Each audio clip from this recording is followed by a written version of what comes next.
Hello there, here's a bit of an update, a progress report on one of the kits I'm building this month, or rather April is when I'm scheduled to build it.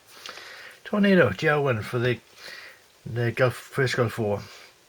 As you can tell, I haven't actually glued it together, but this is the arrangement that we can put it in at the moment. I was working on the kit, the Bristol M1, but I got distracted by this one. To test the paints and everything, and before I know it I got to the stage.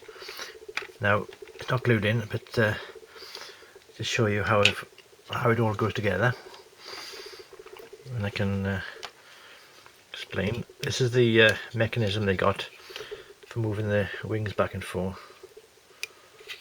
See, it's exactly the same as the Airfix kit from a while ago. So the Italeri kit is pretty much a recessed panel line version of the Airfix kit of old. So anyway, but I'm going to, instead of having it there, I'm going to actually glue it in place, because I'm not going to have it with wings back, and I may as well just use that as a spacer.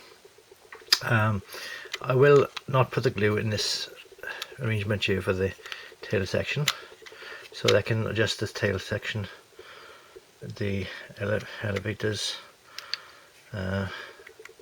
when it's all stuck together.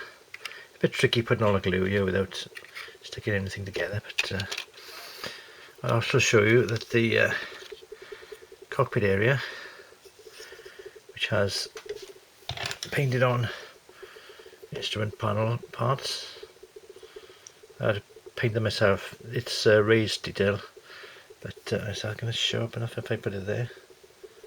Maybe to try and focus a bit. There we go. That's some raised detail, and I had a little cocktail stick and painted there. There's two seats there, but not the greatest of seats. I've got my box of old Ferrero Rocher box full of parts I've been working on. These are the ejector seats.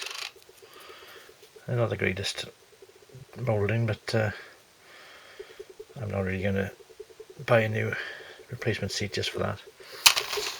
And I'm going to sneeze.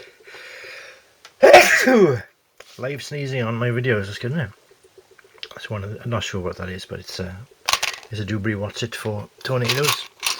And likewise, I've got another one there, another part there being built. One of these pods as well. Put everything previous. Anyway, put a little bit of plasticine in the seams here, but there and underneath, to try and have a weight down the nose. Then I've painted out the areas which may be seen in the seams, so that they don't show up as bright pink as the plasticine.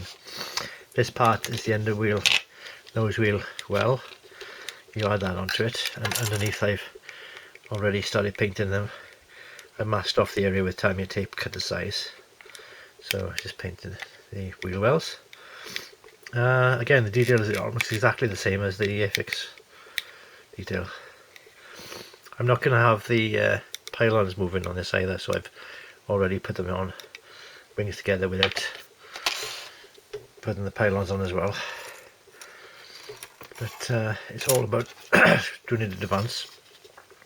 Like the other cockpit detail, I've got the show up, but not, I don't know, focusing on other things, that's the trouble.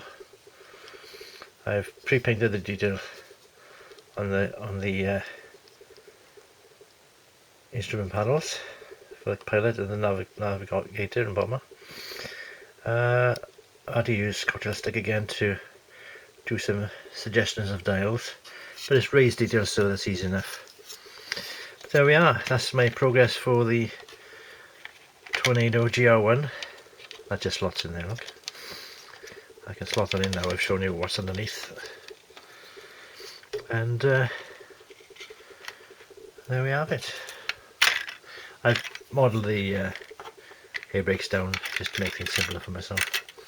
But there we are. Hope you enjoyed that little preview and progress report, and I'll speak to you again. Ta-da.